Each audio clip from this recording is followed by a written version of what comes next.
Hello guys, how are you? Hope you all are good. Welcome to my channel Sci-Fi X. Don't forget to like, comment and share this video. Enjoy the video. The ship came in hot. Not hot like a meteor burning through the upper atmosphere, which would have been manageable.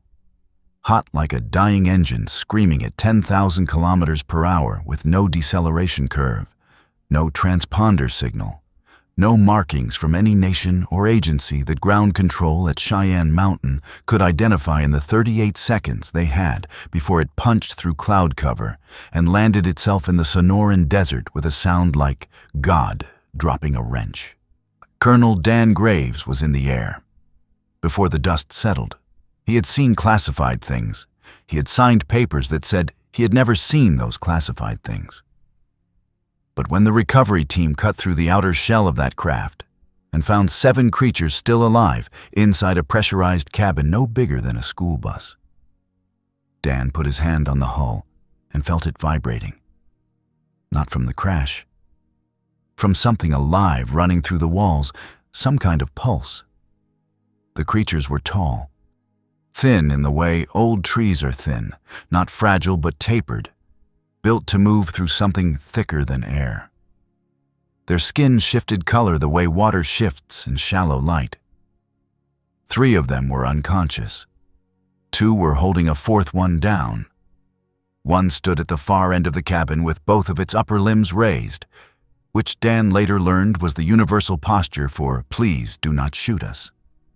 The 7th was already dead. Dan lowered his weapon. He looked at the one standing with its arms up and said, "You crashed on my planet. That means you are my problem now." It took 11 days to establish basic communication. It took another 4 before Dan understood what they were running from. The Vorkai. That was the closest human tongues could shape the name. A civilization that had been expanding for 600 years by the time Earth figured out fire. They did not negotiate. They did not offer terms. They arrived in a system, stripped it of everything useful, and moved to the next one. They had done it to 42 known civilizations. The aliens in the desert, the ones who called themselves the Ethon, were what was left of civilization number 43. 7 survivors. 1 dead. 1 ship. Dan Graves sat in a folding chair in a temporary structure in the middle of the desert and looked at the Ethon called Ver, the one who had stood with arms raised, and said, "How long do you have before they follow you here?" Ver's skin went a pale, washed-out gray, which Dan had learned meant fear. "Cycles," Ver said through the translation program the linguists had built in 11 sleepless days.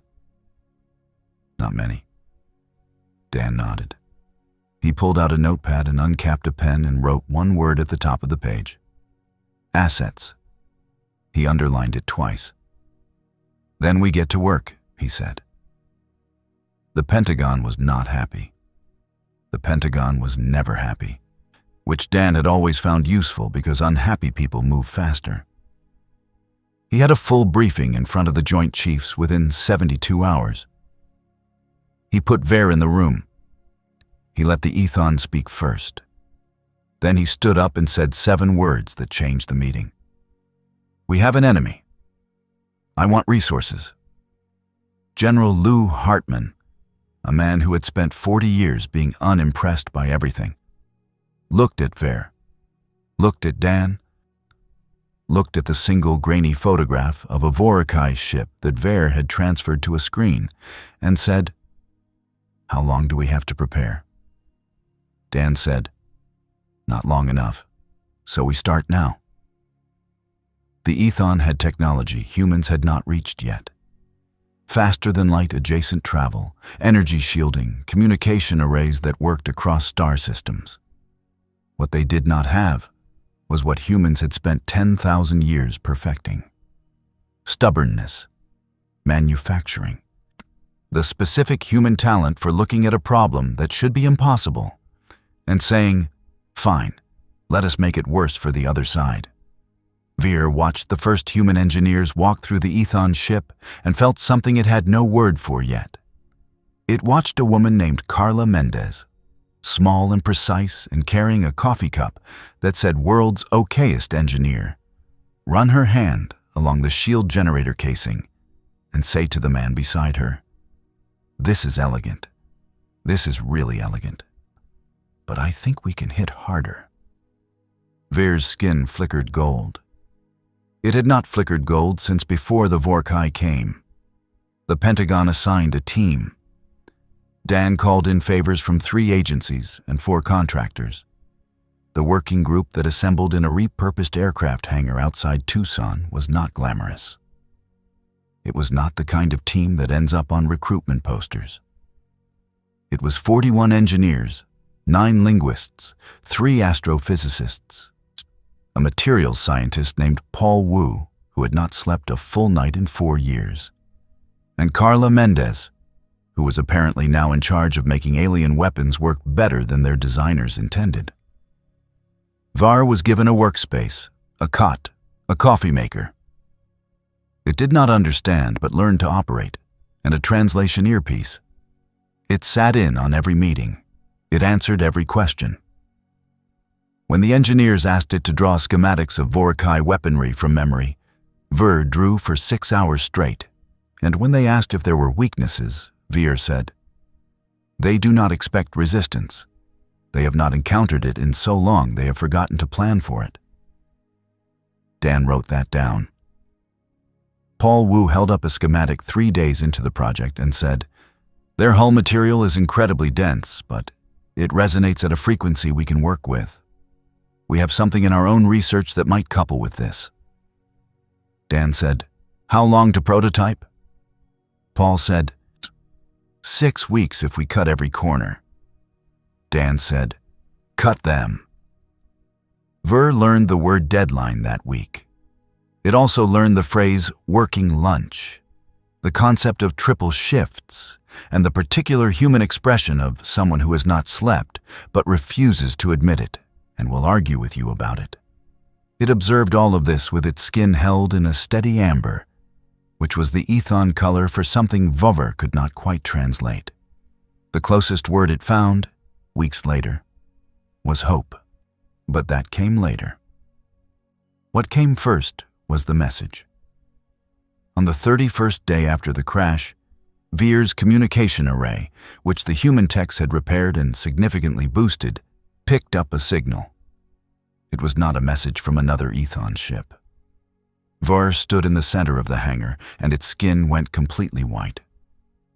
Dan looked up from the table where he had been reviewing hull specifications and said, "Ver, talk to me."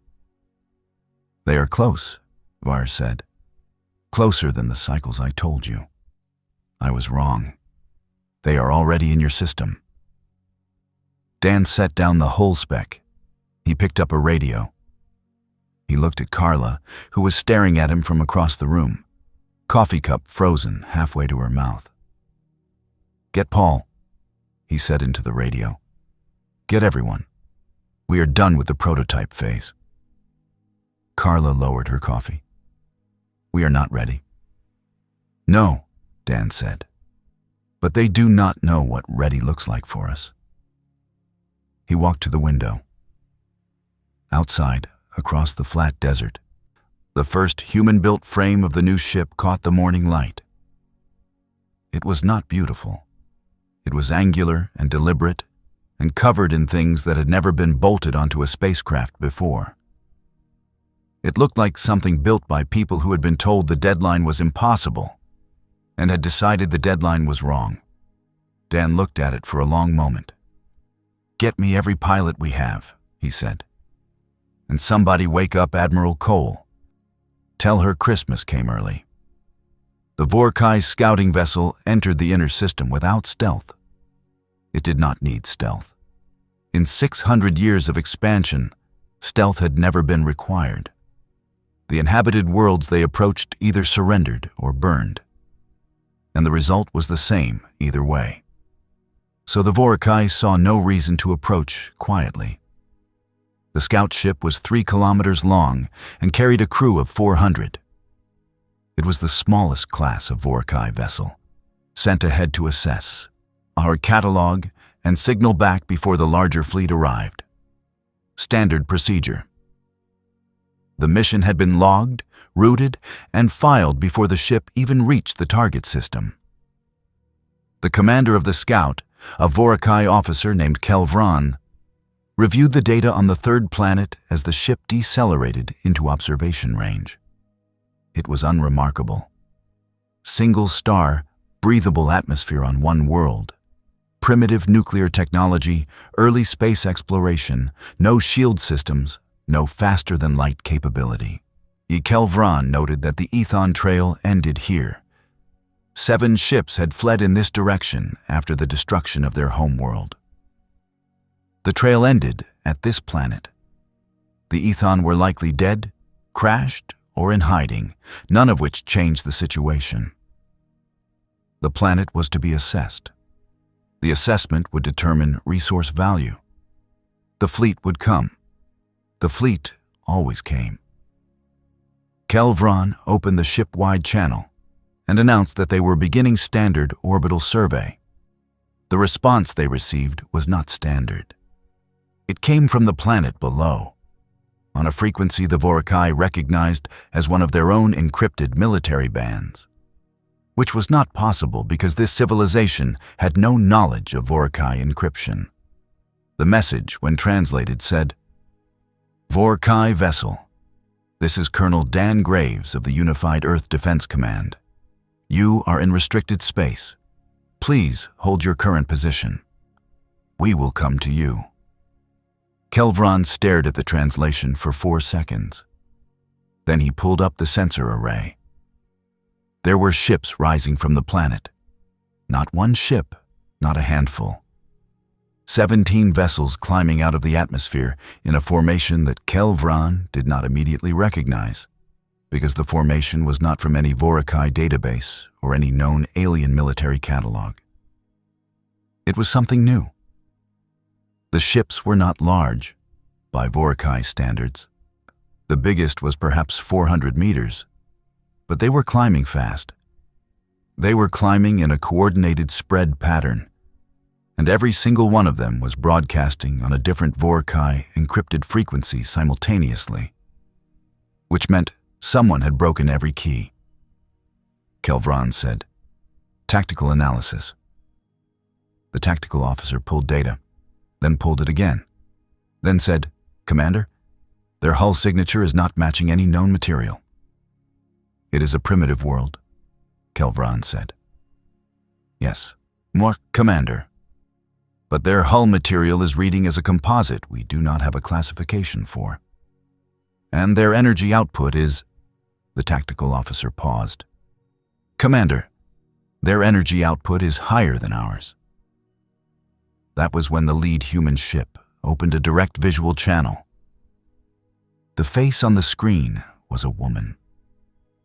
She had short gray hair and the particular kind of calm that comes not from having nothing to fear, but from having decided fear is irrelevant.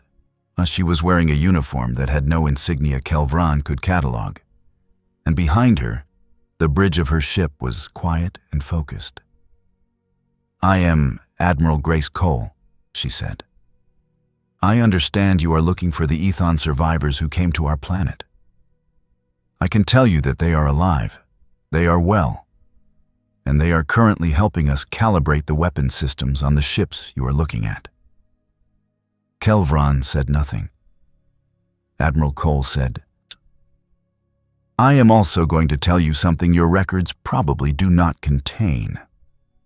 In the past 31 days, we have reverse-engineered your propulsion system, improved your shield frequency modulation by a factor of 3, and built 17 combat vessels using a hull composite that does not exist in your materials database because we invented it last week." She leaned forward slightly. "One of our engineers called it spite alloy. I am told the name will stick." Kelvron's hands moved to the weapons panel. The targeting system began its lock sequence. 17 human ships responded instantly. Not with weapons, with positioning. They spread in 3 dimensions in a pattern that covered every firing angle of the Vorakai Scout simultaneously. and they did it in under 4 seconds, which was faster than the Vorkai targeting system could recalculate. Kelvran stopped. "You have a choice," Admiral Cole said. "You can engage us, and we will find out together whether our new hull material works as well as Paul thinks it does." Paul thinks it works extremely well. Paul has not been wrong yet, and Paul has not slept in 9 days, which in my experience means he is either a genius or running on something I do not want to ask about. Either way, I trust him. She folded her hands. "Or you can open a channel to your fleet command and tell them what you found here. Tell them this system is not like the others. Tell them the people here were warned, they had time to prepare, and they spent that time doing what they do best." "What do they do best?" Kelvran said. It was the first thing he had said since the channel opened. Admiral Cole smiled. It was a very specific kind of smile. Kelvran could not classify it from Vorkai behavioral databases. He would later learn it was the smile of someone who has been underestimated and finds this, on balance, useful. "They build things," she said. On the surface of the planet, in the hangar outside Tucson, Dan Graves stood beside Ver and watched the tactical feed on a screen that had been set up on a folding table next to a coffee maker and a stack of Carla's handwritten notes. Ver's skin was gold, bright, steady gold, the color it had shown the moment Carla said, "I think we can hit harder." "They are not firing," Ver said. "No," Dan said. "Why?" Dan picked up his coffee. "That's because Grace is talking to them. And when Grace talks, people listen." Ver watched the screen. The 17 ships held their positions. The Vorkai scout had not moved. The channel between them was still open. "Dan," Ver said. "Yeah. When I came here, I thought I was coming to a place to die. My people had no ships left, no weapons, no world. I chose this planet because the Ethon long-range sensors detected radio signals, which meant life. And any life was better than the vacuum." Dan said nothing. "I did not expect this," Ver said. "Nobody ever does," Dan said. The Vorkai scout held position for 11 more minutes. Then it opened a long-range channel, not to Earth. Away from Earth, back toward the deeper system, toward wherever the Vorkai fleet was waiting. Kelvran was reporting in. Dan looked at Ver. "That's it. They know now. The fleet will come." Ver's skin stayed gold. "Yes." "You scared?" Ver considered the question the way it had learned to consider human questions, with attention to what was being asked beneath the words. "No," Ver said. "I was scared when I came here with nothing. Now I am not coming with nothing." Dan nodded. He set down his coffee and picked up his radio. "Cole," he said, "bring them home. We have work to do." Across the system, 17 ships began their descent. In the Vorkai scout, Kelvran filed his report. He used words the Vorkai had not used in 600 years of expansion. He wrote, "Do not engage without full preparation. This system is different." Then he added one line that no Vorkai officer had ever added to an assessment report. "They are ready for us." The Vorkai fleet arrived at the edge of the solar system 18 days after the scout's report. And it was not the size of it that made Dan Graves go quiet when the sensor data came through. He had been expecting large. Large was a concept humans understood. Large was aircraft carriers and supertankers and the kind of infrastructure projects that took decades and still went over budget. He had mentally prepared for large. What he had not prepared for was the organization. 412 ships, arranged in a formation so precise it looked less like a military fleet and more like a machine, each vessel holding its position relative to every other vessel with a tolerance that Paul Wu, hung standing at Dan's shoulder, described as sub-kilometer accuracy across millions of kilometers. "That is not a fleet," Paul said. "That is a clock." Dan said, "Can we break it?" Paul looked at his tablet. "I have been thinking about this for 18 days. Yes, but not the way they will expect." The Vorkai did not rush. That was the first thing the human analysts noticed. The fleet held at the system's edge for 6 hours, running its own scans, processing its own data, while building its own picture of what waited inside. Kelvron's report had been flagged, reviewed, and passed to the fleet commander, a Vorkai called Don Vorath, who had absorbed the report and made one command decision: send 200 ships. Keep 200 in reserve. It was, by any reasonable analysis, overwhelming force. Dan's planning team had 17 ships and 31 days of preparation. What they also had was the fact that the Vorkai had not fought a prepared enemy in 600 years, and prepared enemies fight differently than terrified ones. The human fleet launched at hour 7. Not 17 ships. 23. 6 more had been completed in the 18 days since the scouts' retreat, built in rotating shifts with every qualified engineer on the project working until they physically could not continue, then handing off to the next team. Carla had not gone home in 12 days. Paul had stopped counting days and started counting problems solved. Var flew with them. Not as a passenger. Var had been the one to identify, 3 days into the original project, that the Ethon navigation system had a calibration drift that human hands could actually correct more precisely than Ethon ones, because human hands, as Ver put it, are extraordinarily fine instruments for creatures who do not have proper sensory tendrils. Carla had taken that as a compliment. She was reasonably sure it was one. The 23 ships crossed the inner system in a formation that Ver had helped design, not from Ethon military doctrine, which no longer existed, but from Ethon scientific expedition patterns, which were built for moving through unknown territory with maximum information gathering. Ver had adapted it. The human pilots had drilled it for 10 days until they could hold the formation through maneuvers that had made 3 of them airsick in simulation. They were not airsick now. They were awake and focused and deeply committed to the specific proposition that today was not the day to find out what Vorkai weapons did to a hull they had not fully tested yet. Admiral Cole was on the lead ship. The one Dan had not named because he felt naming it was presumptuous. Carla had named it anyway. She had stenciled the words "second opinion" on the hull in letters large enough to read from a following vessel. Nobody had told her not to. Nobody had wanted to. The 2 fleets met at the system's middle distance, roughly between Mars and the asteroid belt, because Don had specifically wanted the Vorkai away from Earth's gravity well for this.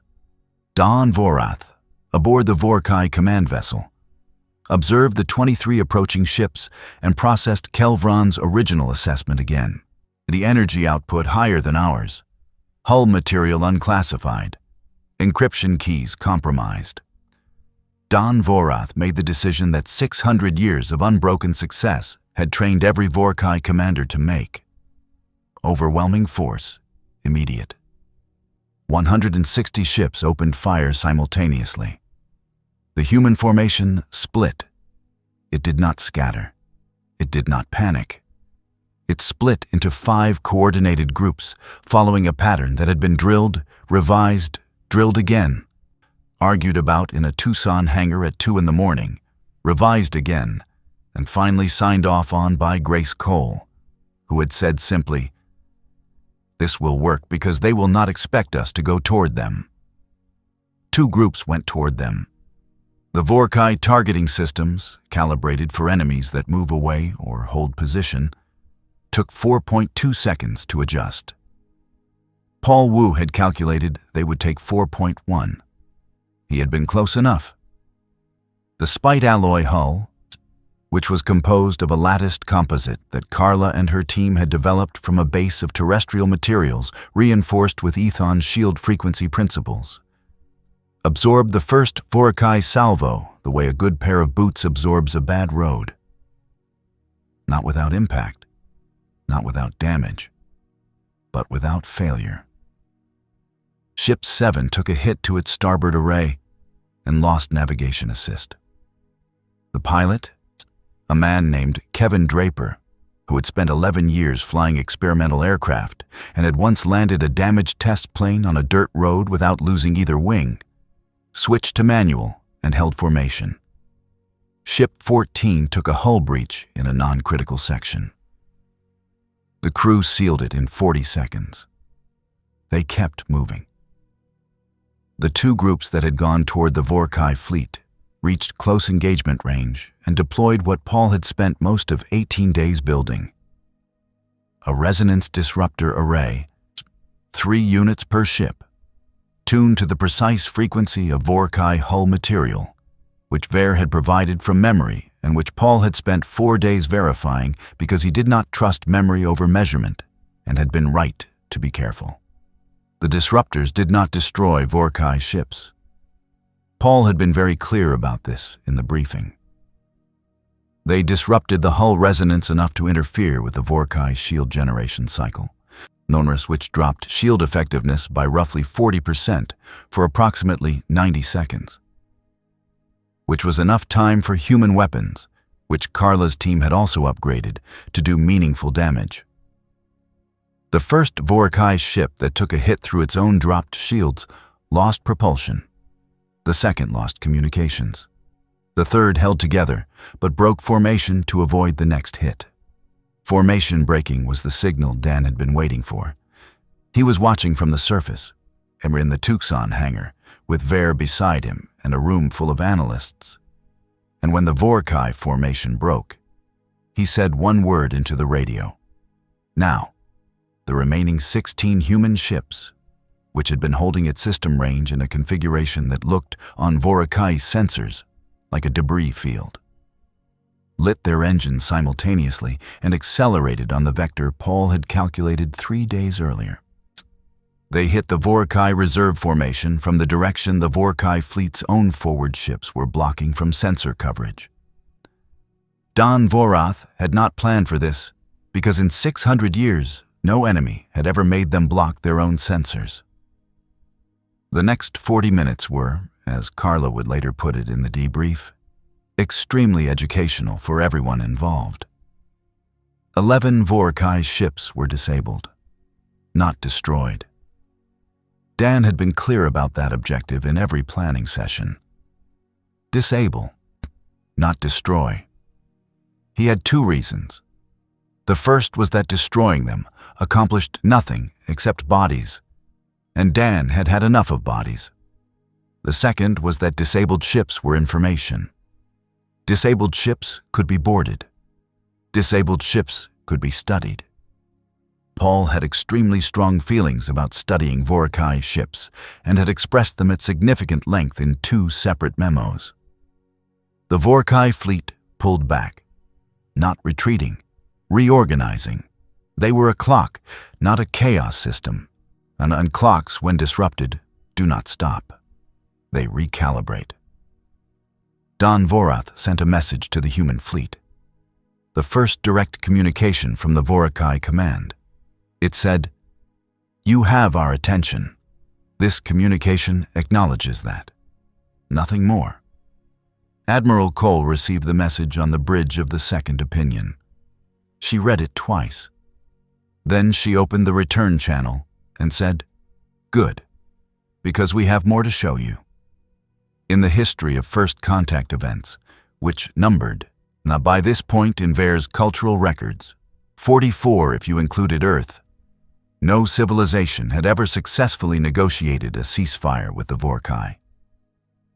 The Vorakai did not negotiate. The Vorakai had not been built for it, had not practiced it, had not needed it. Their expansion was the negotiation. Their presence was the offer. The only response any civilization had ever given was collapse or flight. Dan Graves sat across a communications array from Dan Vorath and understood, on a practical level, that he was doing something that had never been done before. He found this less interesting than the question of what to say. "You pulled back," Dan said. "That means you are thinking. I want to know what you are thinking about." The translation ran. The response came. "We are thinking about the hull material," Dan Vorath said. Dan nodded. "I thought you might be.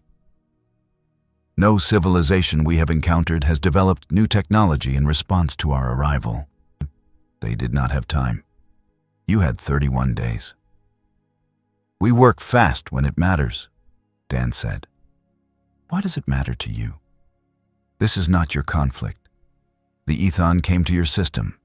You had no obligation." Dan looked at Ver, who was standing to his left, and whose skin was doing something Dan had not seen before.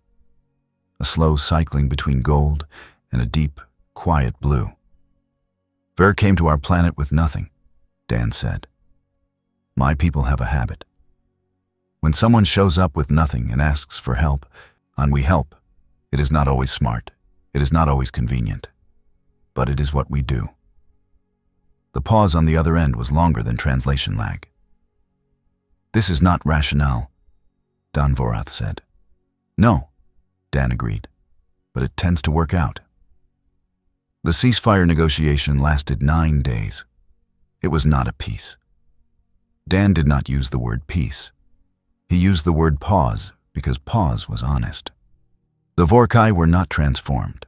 They were not converted to a new philosophy by the experience of meeting a civilization that fought back. They were, in the precise and specific way that the Vorkai processed information, recalculating. Dan was fine with recalculating. Recalculating meant time. Time meant building more ships. Paul was already drawing plans for the next generation.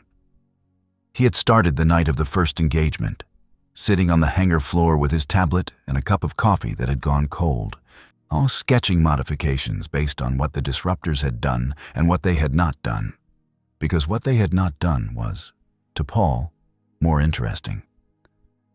Carla had looked at his sketches and said, "You want to make them not defensive anymore, do you?" Paul had said, "The disruptors worked because we understood their material. If we understand their material better, we can do more than disrupt it." Carla had sat down next to him on the floor.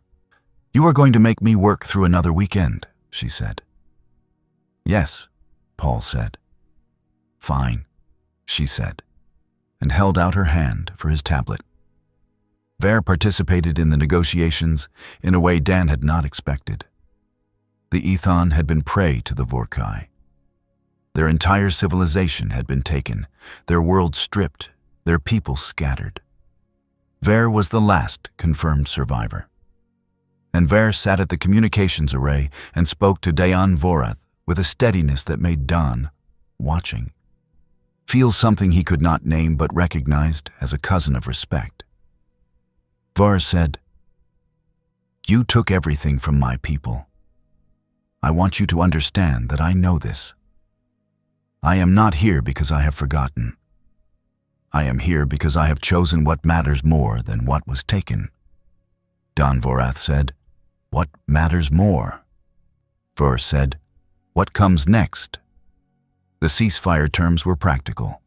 The Vorkai fleet would withdraw to the outer system. A communication channel would remain open.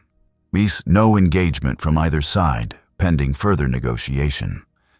Verification protocols would be established using a framework that Paul built in 48 hours, and that 3 Vorkai technical officers, to everyone's considerable surprise, called the most elegant encryption structure they had encountered in 600 years of expansion.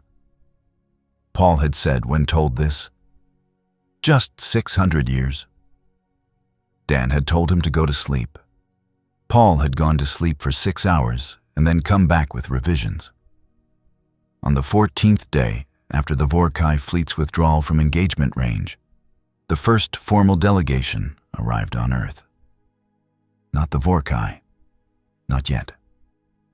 That was months of careful work still ahead. The delegation was from a star system 4 light-years out, a civilization called the Hari, who had been watching the sensor data from the edge of the conflict with a particular intensity.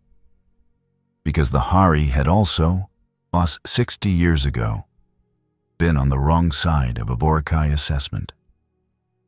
They had survived by hiding in the dark side of a moon for 11 years, while the Vorkai stripped their outer planets and moved on. They had spent 60 years building in secret, quietly, with no hope of anything changing. Then a signal had come through on a Vorkai encrypted channel from a planet they had no prior record of, and the signal had said, "We are here. We are not afraid. Come find us." The Hari delegation consisted of 12 individuals who arrived in a ship that had been built to be invisible and had now, for the first time, chosen not to be. Dan met them on the tarmac outside the Tucson hangar. Their leader, a Hari named Os, looked at the hangar, at the ships visible inside, at the second opinion on the landing pad behind the building, and then looked at Dan. "We received your signal," Os said. "I know," Dan said. "We have been afraid for 60 years. "I know," Dan said again. "We have also been building," Os said. "We were not sure what we were building for. We are beginning to understand." Dan looked at the delegation. 12 people. One ship that knew how to disappear and had come here visible on purpose. 60 years of quiet work. "Come inside," he said. "I want you to meet Paul, and Ver, and Carla, if she is awake, which she probably is because I do not think Carla actually sleeps." Os looked at him. The Hari had very large eyes, adapted for darkness, and in the flat Arizona light, they caught everything. "Is this how it begins?" Os said. Dan considered it. "No," he said. "This is how it continues.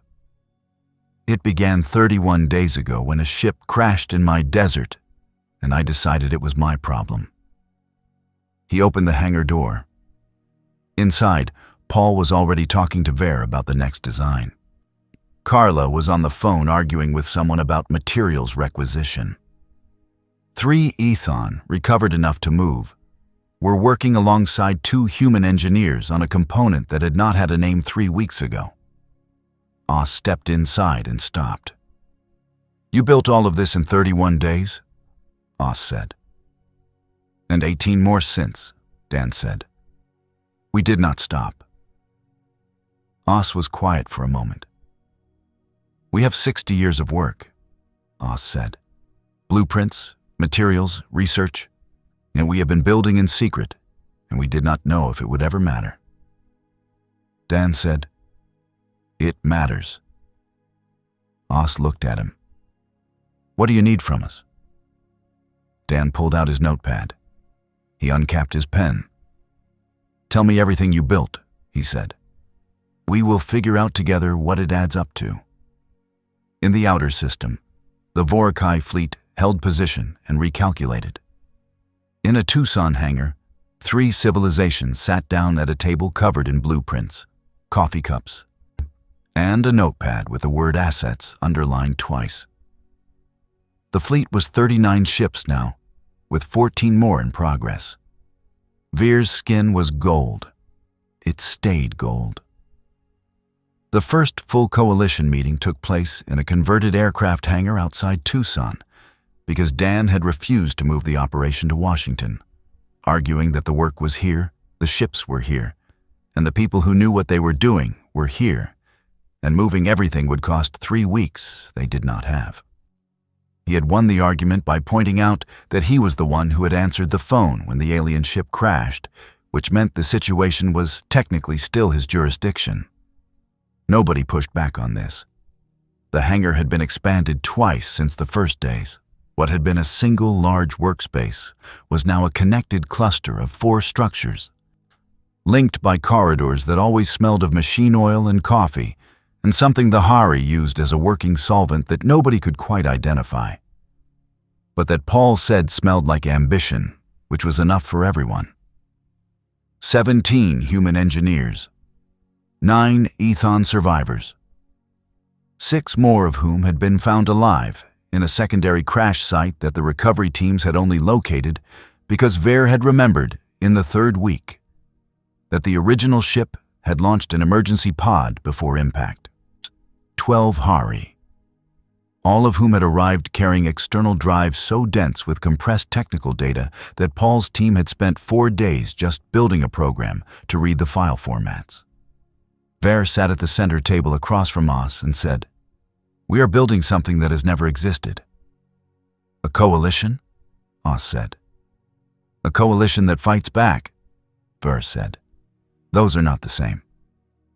Os considered this. "My people have a word.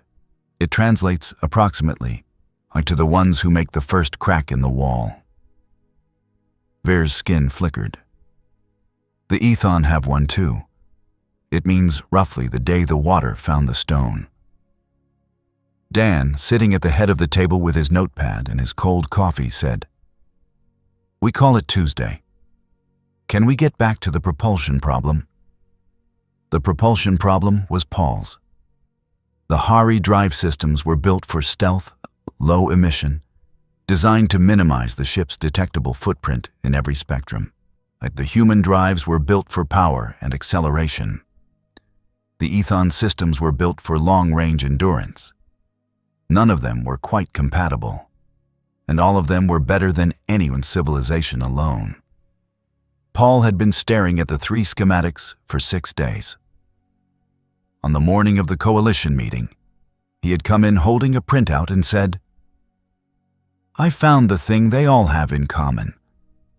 The underlying principle is the same in all 3 systems. It is just expressed differently because each of your civilizations arrived at it from a different problem. Ethon were solving for distance. Hari were solving for silence. Humans were solving for speed. But it is the same mechanism." Carla had said, "So we build the version that does all 3. Paul had said, "Yes, if we can. The math works. I do not know if the engineering works." Carla had taken the printout and looked at it for 40 seconds. "The engineering works," she said. "Sorki, it is going to be complicated, and we are going to need the Hari materials and the Ethon calibration process and 6 weeks. "We have 4, Dan said. "Then we have 4, Carla said. The Vorkai had not been idle. Don Vorath had submitted the full engagement report to Vorkai Central Command. The response had come back in 3 days, which was, according to Veer's knowledge of Vorkai communication timelines, extraordinarily fast. Vorkai Central Command did not move quickly. It was a civilization built on certainty, and certainty does not rush. The response had 2 parts. The first part acknowledged the ceasefire as a tactical pause. The second part authorized Dion Vorath to continue observation of the human system and report any changes in defensive capacity. It did not authorize negotiation. It did not authorize engagement. It authorized observation. Dan had read the response when Veer translated it and said, "They are scared of us." Veer said, "Bao Vorkai do not have a word for scared in the way you use it. They have a word that means, approximately, recalculating probability of success." "That is scared," Dan said. Veer's skin went gold. The 4 weeks that followed were the most productive in the history of the Tucson hangar, which already had a very high baseline. 3 shifts, rotating. Human engineers and hairy technicians and ethon calibration specialists working in a system that had been chaotic for the first week and functional by the second and by the third, something that none of them had a perfect word for. But that felt like a shared language no single civilization had invented. Osas had said at one point, "This is what we lost when our outer planets were taken, not the resources. The time we would have spent thinking alongside others." Ver had said, "This is what my people had before. We were not alone for most of our history. We forgot what it was like until now." Dan had said, "We have never done this before." "Never?" Oz said. "Not with other species. Barely with each other." Dan looked at the floor for a moment. "We are not always very good at this." "And yet," Vars said.